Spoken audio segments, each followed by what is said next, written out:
What's up guys, welcome to Talking Poodle, a Star Wars show. Today I'm reviewing Timothy Zahn's newest Star Wars Thrawn book, Star Wars Thrawn Ascendancy, Chaos Rising. Here it's essentially Thrawn's origin story, going even further back in Thrawn's origin story to before he was part of the Empire. Here he is representing the Chiss, and there's been an attack on his people, so he's been sent off to investigate who's responsible, why, and to react to it. This is the start of a new trilogy, by the way. That's an important thing. This is very much the setup to what's to come. On the whole, what did I think of this? It's okay. I think one of the problems with this book is that, yes, it's the start of something new, setting itself away from pretty much everything we know about Star Wars. But at the same time, it still relies on some of the past books. So everything we know about the Chiss, about the aristocrat, all of their society, their culture and so on, that stuff was introduced in previous books. So when you sit down and read this book for the first time, you're kind of thrown headfirst into it all. You either got to remember it, or you kind of got to piece together to figure things out for yourself. And that's a bit of a problem, because there's a lot. Luckily, the book does start with like a glossary of terms to help you out a bit, but you know, weird names and stuff like that, it can be tough. But there are essentially two storylines running throughout this book. There's the main storyline, which is Thrawn responding to this attack on the Chiss people.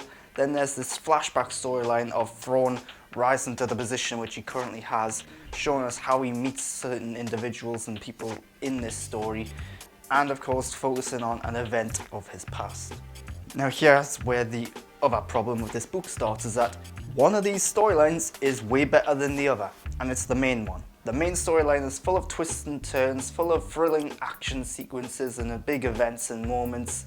It kept me interested all the way through, whereas the flashback storyline, not so much. The problem with the flashback storyline is that it's smaller than the main storyline, which means that for every one flashback story chapter that we get, there are then like 3 or 4 main story chapters, which means that by the time you get to the next flashback story chapter, it's hard to remember what happened last time. So it's hard to keep up with that storyline and makes it less interesting. It's also because the flashback storyline does have an overarching narrative, but it's also focusing on introducing the characters we already met, albeit in a younger form. And some of the characters, they change their names throughout the story, so that can be tough to keep track of as well. But everything about this book, I said it sets itself aside from previous Star Wars in that it is set in the unknown regions. We don't even go to any familiar locations. The only familiar characters are Thrawn and Aralani from previous novels. So there's a lot of new establishments, organizations, locations, characters, cultures introduced in this, and the problem, I think, is that a lot of them lack explanation. They do get some sort of explanation, but it's like very just basic, simple thing, because this is a 400+ page book. In order to fully expand on all these things, you'd need to have like a Game of Thrones sized book. And I feel like this is Star Wars and Timothy Zahn trying to do like a Game of Thrones style story. It's very similar to Game of Thrones. A lot of the political elements of the story, which mix in with the military elements, feels very Game of Thrones inspired. But like I said earlier, this is also the first part of a new trilogy. So one of the other problems I have with this book is that, yes, it's the first part of a new trilogy, but it also seems to wrap things up pretty neatly. So I don't know what's going to happen next in the trilogy. I don't know what little elements are going to carry on. Clearly there's going to be some political stuff, some of the more, I don't want to get into spoilers, but there are certain characters who are clearly going to be in the next book who are going to be relevant to the story. But there's not like a clear goal or story arc that's carrying on from this one into the next one. And maybe I'm wrong, maybe they are going to carry it on, it just doesn't seem like they are. The bottom line is, this book, by the end of it, I was not clamoring for more. I felt like I had my piece and I was fulfilled by it. So one of the elements of Thrawn's character is that he's almost like the Sherlock Holmes of the Star Wars universe, in that he is capable of deducing things, he's capable of making assumptions and figuring things out. And it can be very cool because, well, it's a cool thing to do, to just be able to look at a piece of artwork and say, right, that's what this person's going to do. But a lot of the stuff is a little head scratching in this one. It feels like he's really kind of just pulling them out of thin air at times. There's a very little explanation to what he's coming up with. Some of them are far-fetched, I think. So yeah, again, I'm mentioning how this is setting itself apart from everything we know about Star Wars. This is new cultures, new races, new aliens, all in a new area of the galaxy we haven't really explored before. In many ways, this feels like it could have just been a new science fiction series. Get rid of Star Wars title and all the Star Wars references from it, and there you go, you got a new, interesting start to a new science fiction franchise. And that's really cool. It's kind of what Star Wars needs to be doing now, I think. It needs to be going into new areas, exploring new ideas, new characters and stories. And this could be the very start of, like, almost a test what Star Wars franchise is going to be. And yeah, like I said, it doesn't always introduce these elements very well because of the limited page length and time that they've got on their hands. But it's still good that they're exploring these things. It's still good that they're pulling in new ideas and new stories. And I think this is the first time in a long time with Star Wars where I felt like this is a huge, expansive galaxy of characters and stories. So many times in Star Wars you feel like they're just filling in the gaps of the stories and the characters' backlogs that we've already explored before. Whereas this one, it is doing something completely fresh and original.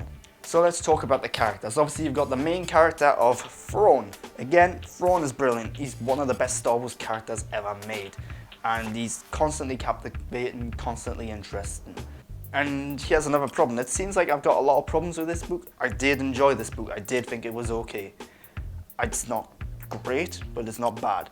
But one of the problems I have with Thrawn's character is that there are repeated attempts to try and give him some sort of weakness, because he does often come into a situation, see it from a new perspective, and instantly wins. He instantly gets the best of his opponents. And that's not good storytelling for that to keep happening over and over again. So one of the things this book does is it keeps introducing this element that Thrawn just is not good with politics. He doesn't understand politics. He doesn't understand social cues or events and stuff like that. And that's fine. But the problem is it keeps saying the same thing over and over again. Thrawn is not good at politics. Thrawn is not good at politics. Thrawn is not good at politics. Over and over and over again. And it's not changing the way that it's saying it either. So it becomes a bit repetitive and a bit annoying eventually. Because yeah, I get it. Thrawn is not good at politics. You don't need to keep going on and on and on. Instead of telling us, show us. The biggest weakness of this book though probably is the villains. So the villains, we know who the villains are right from the word go basically, because Thrawn comes in and says, right, it was probably these guys. And then it's up to him to investigate it, get the evidence and prove it. That's basically what the story is. The problem is we are then introduced to the villains pretty late on. We do get a little hint of them earlier on, and there's a lot of stories and talk about them. But again, the introduction of this character, we aren't given a clear idea of what they look like. We aren't given a clear idea of who they are, why they're doing what they're doing, or anything like that. It's just, hey, they're a bad guy, they're doing bad things. Thrawn needs to get the better of them. And their motivations for everything that they're doing is kept really vague and ambiguous for way too long. It's not really until like the end of the book where we actually manage to piece together the whole puzzle, and at that point it's a little too late, because we really need that motivation to get behind Thrawn to make him want to win and succeed over the bad guys.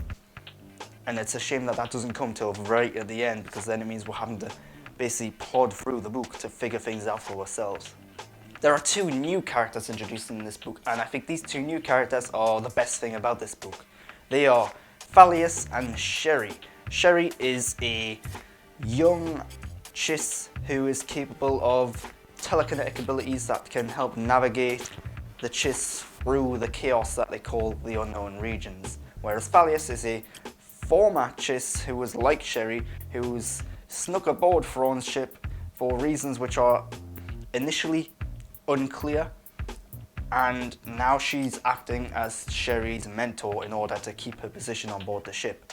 That initial setup for her character I think is brilliant, and it works really well. It keeps her character mysterious and interesting. But it's also a case of these two new characters are, I think, the most well developed of all the secondary characters in this book. Their storyline is one of the most interesting because, yeah, why is Thalias there? Is she a good person? Is she a bad person? What's her ulterior motive? You find out further on what exactly her deal is. And the relationship these two characters have is great as well. There's a lot of good chemistry in there. It feels very believable, very real. But apart from Thrawn, a lot of the characters in this book lacks backstory. So yes, we do get flashback stories for a lot of the characters in here where Thrawn meets them, but it's like, right, oh, he met this pilot once. Here's what we know about this pilot. That's it. That's how it links into the modern storyline. Or Aralani, yes, Aralani had a relationship of sorts with Thrawn. Okay, that's fine. But we don't get much more than what Timothy Zahn feels necessary for us to know to establish who these characters are. It would have just been nice to go a little deeper with some of them. So one of the running things throughout the Thrawn books, both past and present, is that Timothy Zahn's played around with the perspective of who we are seeing the stories from.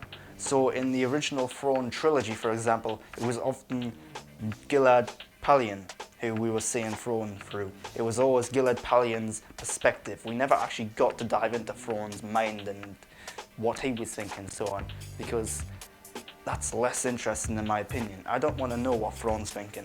But then some of the newer ones, it actually went and told us things from Thrawn's perspective, because that was necessary for the type of story he was telling. This one goes back to doing it in the old-fashioned style of telling us Thrawn's story from everyone else's perspective. And it's interesting because Thrawn is the main character. It's just we never see things from his point of view. And I think that makes Thrawn far more captivating, far more interesting. Because let's face it, Thrawn is a complicated guy.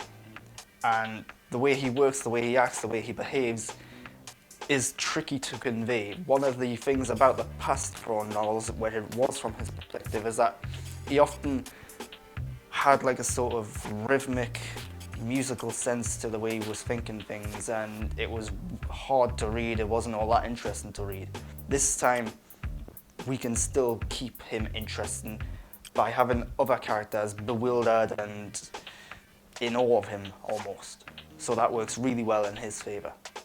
So that's all I'm going to say about Thrawn, Chaos Ascending. No, Thrawn Ascendancy, Chaos Rising. It's a long title, a little too long, especially if you add the Star Wars at the beginning of it.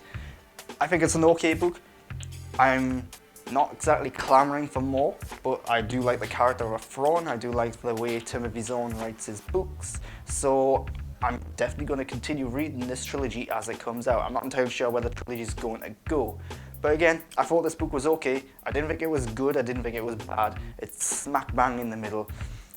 It is exploring and introducing a new part of the galaxy, which I think is great. I don't think it exactly introduces us to these elements in a great way, but it's a pretty decent start to things. It just needs to go into a little bit more depth, a little bit more detail, because there's a lot of explanation that is lacking, I think. But otherwise, this is a very enjoyable book. There's a good mystery there. The answers aren't always satisfying. The characters, the secondary characters, aren't always the best. But yeah, there's still a lot to like about this book, and it is pretty well written for the most part.